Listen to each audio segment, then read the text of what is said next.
ഇന്ന് നമ്മൾ പോകുന്നത് നമ്മുടെ വീട്ടിൻ്റെ തൊട്ടടുത്തുള്ള വീട്ടിലെ ഒരു റിട്ടയർമെൻറ്റ് ഫംഗ്ഷൻ ആണ് കേട്ടോ. ഫസ്റ്റ് ടൈമാണ് ഇങ്ങനെ ഒരു ഫംഗ്ഷന് പോകുന്നത്. തൊട്ടടുത്താണ് വീടെന്ന് പറഞ്ഞിട്ട് എന്താ, ഞാൻ ഇതുവരെ ഈ വീടിൻ്റെ ഉള്ളൊന്നും കണ്ടിട്ടില്ല കേട്ടോ. അതുകൊണ്ട് തന്നെ പോയപ്പോൾ തന്നെ വീട് മൊത്തം ഒന്ന് ചുറ്റിക്കണ്ട് വീഡിയോസൊക്കെ എടുത്തു കേട്ടോ. പിന്നെ ഫുഡ് ടൈമൊന്നും ആയതില്ല, അതുകൊണ്ട് തന്നെ ഞങ്ങൾ ഹാളിൽ വന്നിരുന്ന് കുറച്ച് നേരം ഫിലിമൊക്കെ കണ്ടിരുന്നു. അപ്പോഴേക്കും ഫുഡ് ടൈം ആയി കേട്ടോ. പുറത്ത് നല്ല പാട്ടിനോടൊപ്പം തന്നെ ഡാൻസും അതുപോലെ തന്നെ ഇതൊക്കെ കണ്ട് ആസ്വദിച്ച് നമുക്ക് ഫുഡൊക്കെ കഴിക്കാവുന്നതാണ് കേട്ടോ. പിന്നെ ഞങ്ങൾ ഒന്നും നോക്കിയില്ല, നേരെ ഫുഡ് കഴിക്കാൻ വേണ്ടി പോയി.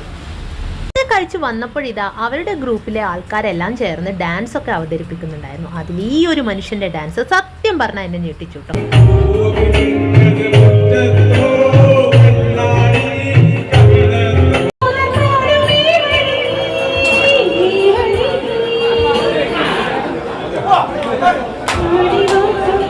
അതൊക്കെ കണ്ട് ആസ്വദിച്ച ശേഷം ഞങ്ങൾ വീട്ടിലേക്ക് മടങ്ങുവാണ് കേട്ടോ. അപ്പോൾ ഞങ്ങളുടെ കറക്കവും കാര്യമൊക്കെ അവസാനിക്കാതായി. സ്കൂൾ ഓപ്പണിംഗ് ആണ്. ബൈ.